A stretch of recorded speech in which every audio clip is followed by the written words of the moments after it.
శ్రీ లలితా పరమేశ్వరి చక్రపురం ఛానల్కి స్వాగతం సుస్వాగతం. ఇదే భగవద్గీత జ్ఞాన యోగం 7వ అధ్యాయం. భగవానుడు అర్జునుడితో ఈ విధంగా చెప్తున్నాడు. మయి ఆసక్తమనాహు పార్థ యోగం యుంజన్ మత్ ఆశ్రయః అసంశయం సమగ్రం మాం యథా జ్ఞాస్యసి తత్ శృణు. అర్జున, నా యందు సంపూర్ణమైన ఆసక్తి కలిగిన మనసు గలవాడవై నన్నే ఆశ్రయించిన వాడవై నన్ను గురించిన ఇతర నీచమైన భావాలను విడిచి నా తత్వాన్ని పొందుటకు సాధన కర్మను ఆచరిస్తూ నా తత్వమును శంకలకు తావు లేకుండా ఎలా తెలుసుకుంటావో, ఎలా పొందుతావో ఆ సాధన గురించి విను అర్జున అని భగవానుడు అంటున్నాడు.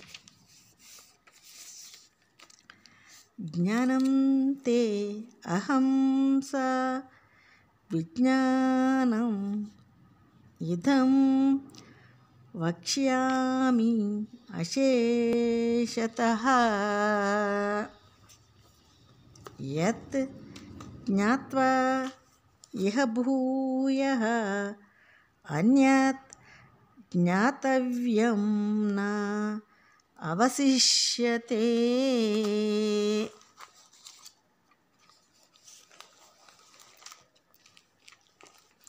సాధనపూర్వకంగాను అనుభవపూర్వకంగాను నా తత్వాన్ని ఎలా తెలుసుకుని ఆచరించవలనో నేనే చెప్తాను. నేను చెప్పినది చెప్పినట్లుగా తత్వదృష్టితో తెలుసుకుని సాధన చేస్తే ఇహపరలోకాలలోనూ ఆధ్యాత్మ విద్యలోనూ తెలుసుకోవలసింది ఏమీ మిగలదు అర్జున.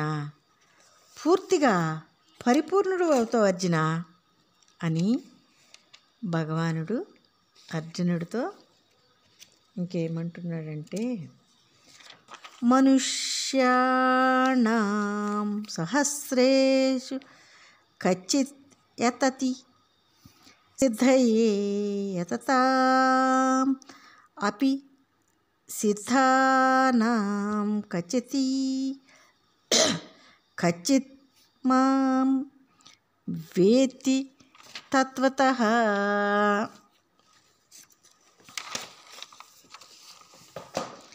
ఈ మనుషులలో కొన్ని కోట్ల మందికి ఎవరో ఒకరు నా తత్వం గురించి ప్రయత్నిస్తారు.